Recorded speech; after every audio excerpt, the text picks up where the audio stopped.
The CTC5s. What absolute shutstones they are. On this edition of Engines of Metrolink, we'll be discussing these Hyundai Rotom hiccups. I'm your host, a Genesis Engine, and I'll be getting into these crash cars' history, accidents, and why I, along with many others, absolutely loathe them. But before I get into that, I have something to say about this series. Given that this railcar, the MP36 and the F125 are still in active service, these episodes will be getting shorter. I will get into the only exception later on, but for now, let's get into the shit show's story.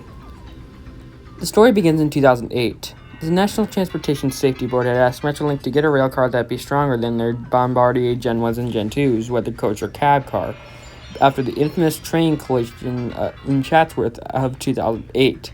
Metrolink knew that in order to completely replace their cab cars, they need more than 31 due to the ever-growing population of Los Angeles and the Inland Empire. Bombardier tried to come up with a design, but Metrolink rejected it. These cab cars would soon be the Bombardier Gen 8s and Gen 9s.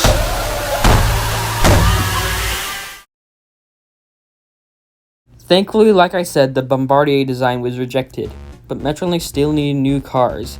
That's when a completely different company casually approached and firmly grasped Metrolink. Hyundai Rotom had just finished constructing their new plant in South Philadelphia.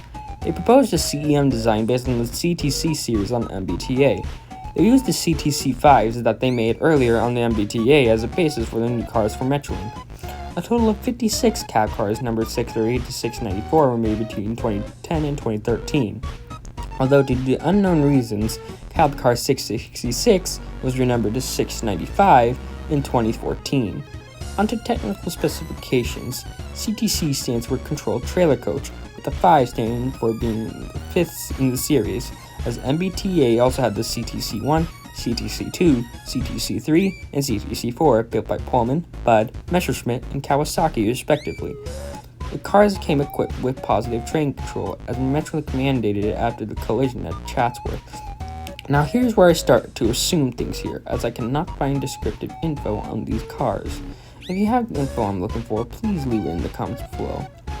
The railcars weighed around the same as the Bombardier cab cars, 110,000 pounds, was around the same dimensions as the Bombardiers, 85 feet long, around 10 feet wide, and 16 feet tall, and supported low-level platform stations. The CTC5s came with Nathan K2 horns, which I think sound like fouled Wabco AA2s. Here are some samples.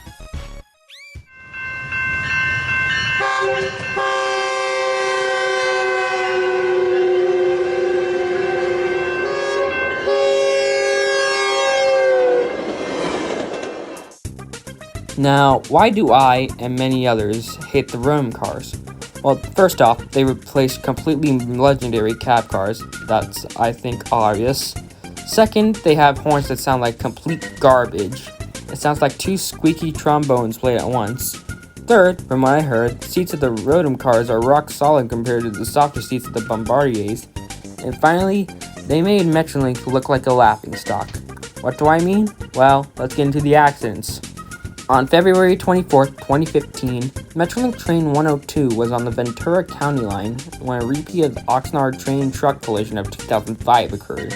However, unlike the previous Oxnard wreck, Train 102 derailed, fatally injuring the engineer. Cab car 645 was leading the train when it hit the truck and flipped on its side. As of right now, it is in storage, likely awaiting repairs. Because of the accident, Metrolink discovered that the railcar's plows and bogies were faulty. Metrolink was indeed angry about this and sued Hyundai Rotom. After that whole thing, Metrolink gave BNSF $20 million to lease some of their locomotives made by General Electric. The BNSF engines likely gave Metrolink the idea to find new engines to replace their F-59s, but that's off topic. After fixing the plows and bogies, the Hyundai Rotem CTC5 returned to service, and the BNSF locomotives were returned to the aforementioned railroad. So yes, they are derailment-proof from cars, but they're sure as hell not fireproof. Yes, you could say that no railroad has fireproof cars, but at the same time, a Bombardier cab car on Tri-Rail 507 hit a car that burst into flames and survived when on fire. Now, compare that to the next accident. On November 22nd, 2019, Metrolink train 681 smashed into an RV that had stalled on the tracks and was set ablaze. This turned the cab car 684 cooked and crispy. After the accident, 684 became the first and so far only Hyundai Rotem car to be retired and scrapped. Am I sad that 684 was retired? Say it with me. Fuck no. Why didn't you say that? I said say it with me. Hey, wait a minute. These cars haven't even been involved in an actual train collision yet. So maybe this whole crash energy management technology Hyundai Rotem put in, it might make the whole rail car shatter to pieces.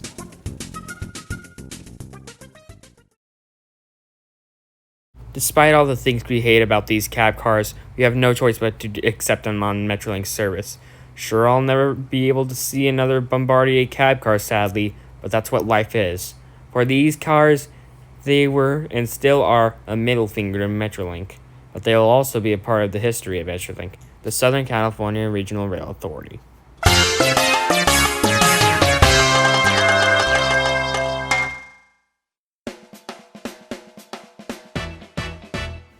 Thanks for watching.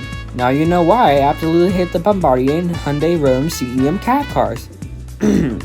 I hope you enjoyed this episode of Engines of Metrolink. Now, here's what the only exception to the thing I said earlier. Next time, we'll discuss the story of Metrolink's only F40 PHR 800.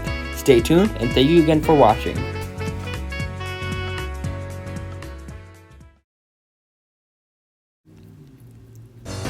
Hey you!